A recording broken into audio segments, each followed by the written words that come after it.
Channel உங்கள் Janu. Good morning ஃப்ரெண்ட்ஸுங்களே. என்னன்னு கேட்டால், லவ் பண்ணுறது சின்ன விஷயமில்ல, ரொம்ப மனசுக்கு சரியான வருத்தத்தை கொடுக்குற வழி. அதோட லவ் பண்ணி உண்மையாலும் லவ் பண்ணி ஏமாந்தவங்களுக்கு தெரியும் அதோட வழி என்னன்னு சொல்லி. சும்மா டைம் பாஸுக்கு லவ் பண்ணுறாங்க தெரியுமா, அவங்களுக்கு அந்த வழியே கிடையாது. அப்படி லவ் பண்ணாதீங்க. அப்படி காசுக்காக வேண்டியோ எதுக்காக வேண்டியோ லவ் பண்ணாதீங்க. அப்படி லவ் பண்ணி ஏமாற்றி விட்டுறாதீங்க. பெண்ணாக இருக்கட்டும் ஆண்களாக இருக்கட்டும், அப்படி லவ் பண்ணி ஏமாற்றாதீங்க, தெரியுமா.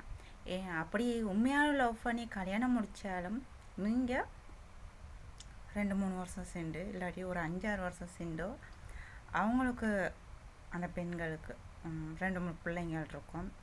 அதை விட்டுட்டு இன்னொருத்தவங்கள போயிட்டு கல்யாணம் முடிக்காதீங்க. அதுவும் இதோட பாவம், தெரியுமா. அதுலாம் நான் அடிப்பட்டவ, சரி. அதனால் சொல்கிறேன், யாராக இருந்தாலும் உண்மையாக லவ் பண்ணுங்க, உண்மையாக கல்யாணத்தை முடிங்க, அவங்களோடையே வாழுங்க. நிறைய அப்படி நடக்குது இந்த உலகத்தில். அப்படிலாம் செய்யாங்க. பெண்களோட வாழ்க்கை எப்படி வீணாகி நீங்கள் 2-3 கல்யாணம் கட்டுறீங்க. பெண்கள் இருக்காங்க, தான் இல்லாமல்ல, சரியா. எல்லாத்துக்கும் பொதுவாக தான் சொல்கிறேன். அந்த மாதிரி கடவுளை முருகா செய்யவே செய்யாங்க. அது பாவம், பிள்ளைங்கள் பாவம். பிள்ளைங்கள் யாரை நம்பி பிறந்திருக்கு? நம்மளை நம்பி தான். நம்ம தான் அதை படைத்தோம்.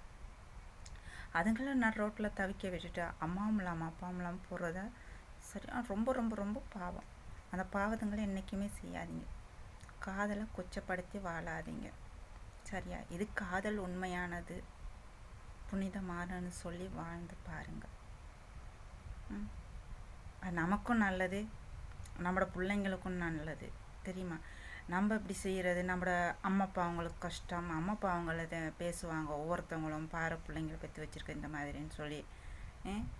அதனால் அம்மா அப்பா அவங்களுக்கும் எதுக்கு நம்மளை அவங்க